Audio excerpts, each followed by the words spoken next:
Hi Year 12. This is going to take you through how to write your analysis if you are doing a comparison focused question for your investigation. Obviously the structure of your paragraphs is going to be slightly different. You will be doing a lot of comparison essays between September and Christmas. The section that you'll be doing, Mrs. Hughes, covers it in basically every essay you write for Miss Hughes will be a comparison essay. At least after, the initial sort of recap of Year 12 content. So there will be a real chance to develop and improve these essays as you kind of move towards the final coursework deadline, which is Christmas. So don't panic too much based on it today, but I do want you to have a real go, because obviously what I'm about to teach you now is what you will be taught later on anyway, and I'm hoping that you should still be able to have a really good first draft of analysis that we can then build on next term. Okay, so obviously this is for analysis. It's only going to be useful if you've got two or more sets of data. So if you're actually focusing on comparing comedians or the way different parents speak to their children, two different articles, anything, and a lot of you are doing that, so obviously this will be relevant to you. Remember that your analysis should be broken up already into lexis and semantics, grammar, etc. So all the features, whichever areas of the systematic framework you've chosen to analyse. Obviously you need a separate section for each of those. But you can also split those headings into two separate subheadings. So you can have a heading of similarities and a heading of differences. You don't need to have similarities and differences in one section. Having said that, some of you will be more comfortable just kind of nicely transitioning between similarities and differences as you look at different types of lexis or semantics, or for example, and that's absolutely fine. So you've got two options. You either separate your similarities and differences into two separate sections, or you just let it all flow together underneath each heading of lexis, grammar, phonology, etc. Okay.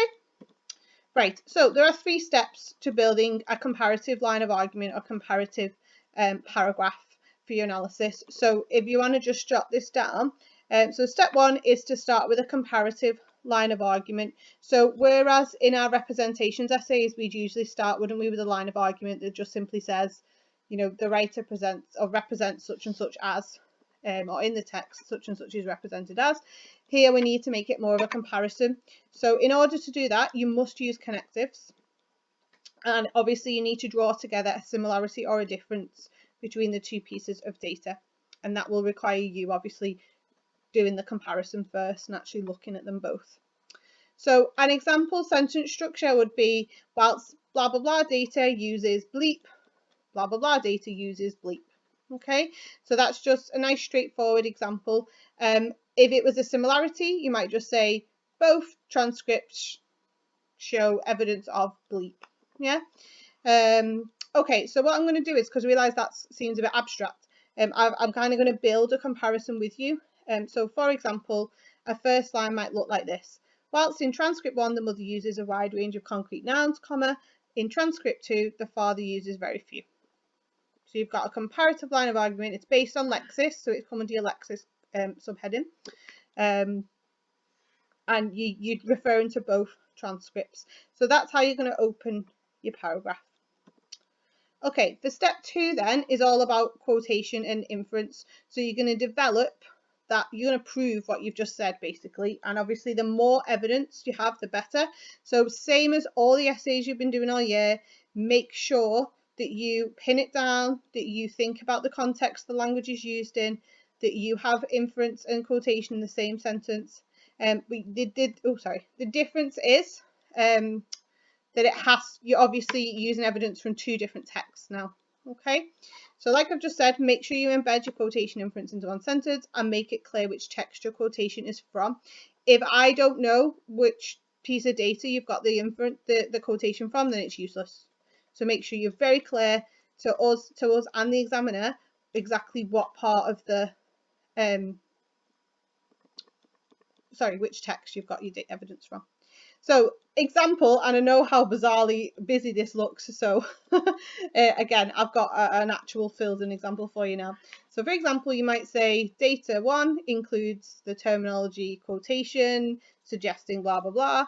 However, or similarly, data 2 includes the terminology quotation suggesting blah blah blah. Okay, now remember, the more examples you have, the better, because if you're, if you're looking at a transcript of 100 words and there's one concrete noun in the whole thing, is it worth looking at? Make sure you've got a range of examples to support what you're saying. So hopefully this will make it a bit clearer. So we've already said the first bit in red. We said that for step 1. So we're going to develop now for step 2. In transcript 1, the mother uses the concrete nouns cat, hat and mat. I was feeling very adventurous because I just made this up. Suggesting she is trying to develop the child's vocabulary of this key initial word class. So we've got our terminology, concrete nouns, we've got our quotations, cat, hat and mat, and we've got our inference. She's trying to develop the vocabulary of this key initial word class. However, so we've got our comparison.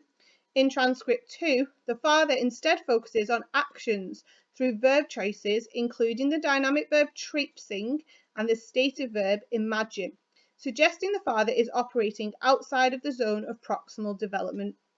So here we've got a clearly identified where it's from, transcript 2. We've got the fact that the father's focusing on uses more verb choices, and we've got separate terminology for those two because they're different. So we've got dynamic verb traipsing, and then we've got stative verb imagine. And then again, we've got an inference that the father's operating outside of the zone of proximal development, if you remember that for Vygotsky. And then we develop that a little bit further. This is further supported by the fact that the child does not respond to the utterances, including these words, which obviously suggests they're not engaging with that language.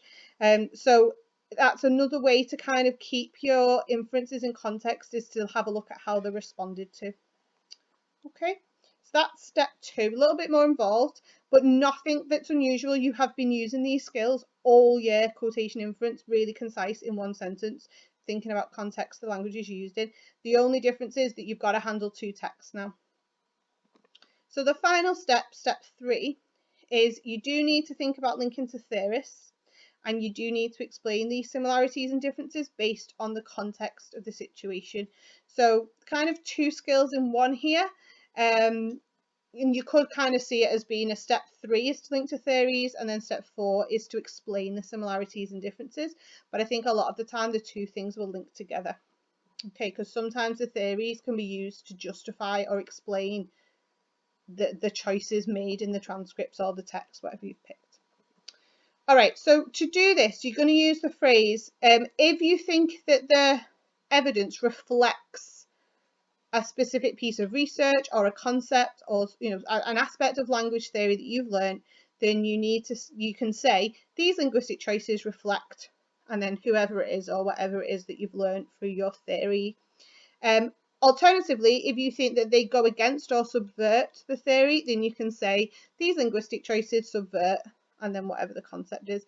Now again, this shouldn't be unfamiliar to you. We talked about these words reflect and subvert when we were looking at theorists for our child language essays. So they're just coming out again, just pulling them out of your back pocket. You need to weigh up how effective the language choices are in this specific context, and obviously that will depend on your data. If it's an article, you need to consider obviously the purpose, the publication, when it was written. If it's a transcript, you need to consider the impact of the language in the conversation. How did it stall the conversation? Does it improve the conversation? Does it sustain the conversation? How does the person in the conversation react to it? If it's a comedy sketch, how would the audience react to that? How is that developing what you've seen in other genders or whatever you're comparing? So what does this language reveal to you, basically? It's quite hard for me to pin that down because it does depend on your question. And please, it's really important in this last part. Really, you should be doing this all the way through, but here it needs to be very explicit what you have learned about your question through this analysis.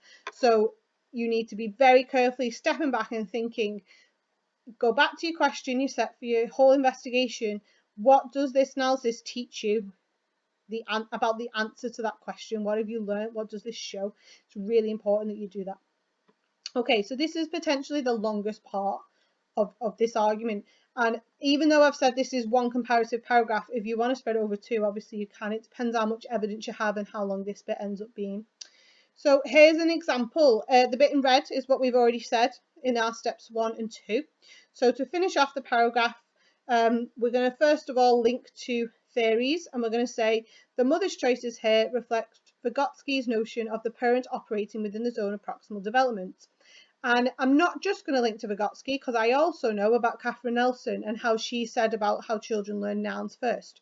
So I'm going to include that as well. I'm going to show off. I'm going to get more AO2 marks. Excuse me one second.